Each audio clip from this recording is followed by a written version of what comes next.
आप सबको मेरा सादर प्रणाम। आज हम विष्णु पुराण का 7वां अध्याय श्रवण करेंगे। तो मेरे साथ बोलिए ओम विष्णवे नमः और विष्णु पुराण मेरे साथ शुरू से लेकर अंत तक श्रवण करने के लिए मेरी चैनल को जल्दी से सब्सक्राइब कीजिए। श्री पराशर जी बोले, फिर उन प्रजापति के ध्यान करने पर उनके देह स्वरूप भूतों से उत्पन्न हुए शरीर और इंद्रियों के सहित मानस प्रजा उत्पन्न हुई। उस समय मतिमान ब्रह्मा जी के जड़ शरीर से ही चेतन जीवों का प्रादुर्भाव हुआ।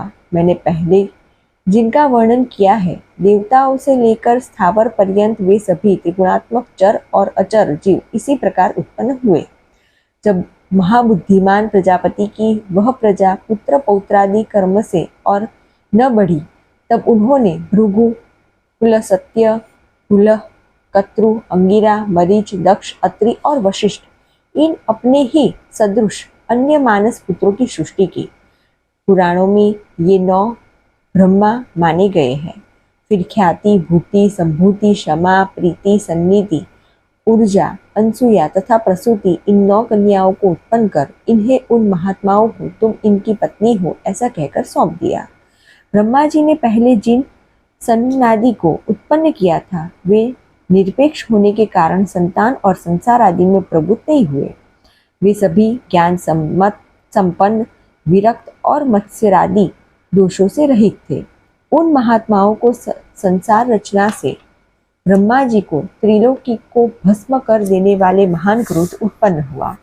हे मुने, उन ब्रह्मा जी के क्रोध के कारण संपूर्ण त्रिलोकी ज्वालामालाओं से अत्यंत दीप्यमान हो गई।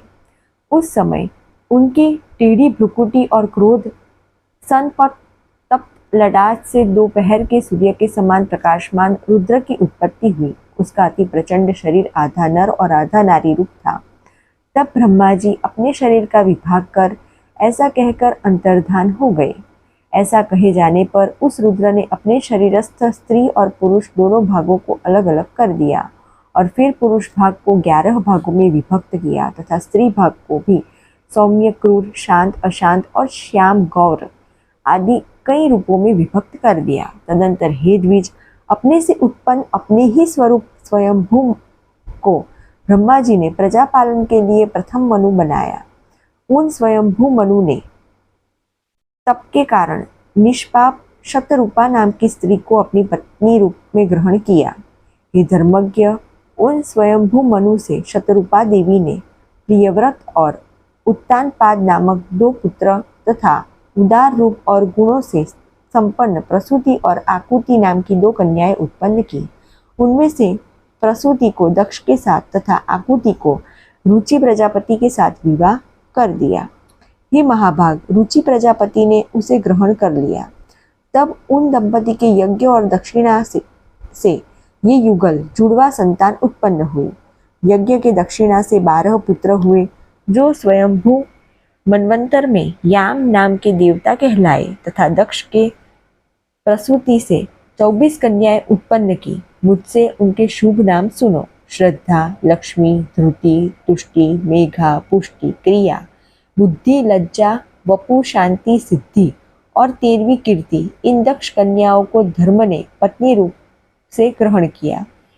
इनसे छोटी शेष 11 कन्याएं ख्याति, सती, संभूति, स्मृति, प्रीति, क्षमा, संतति, अनसुया, ऊर्जा, स्वाहा और स्वधा थी।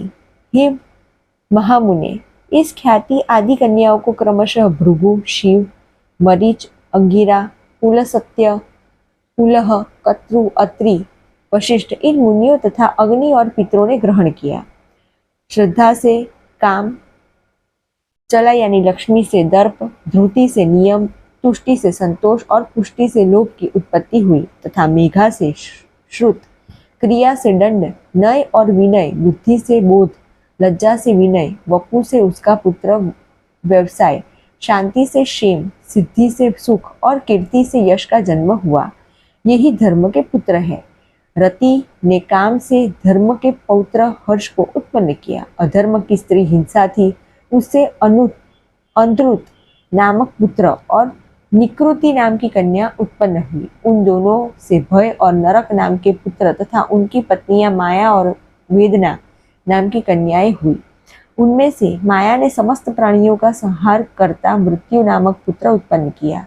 वेदना ने भी रौरक नरक के द्वारा अपने पुत्र दुख को जन्म दिया और मृत्यु से व्याधि, जरा, शोक, तृष्णा और क्रोध की उत्पत्ति हुई।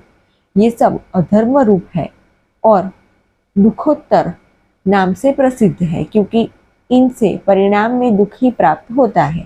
इनके न कोई स्त्री है और न संतान, ये सब उद्धव रहता है।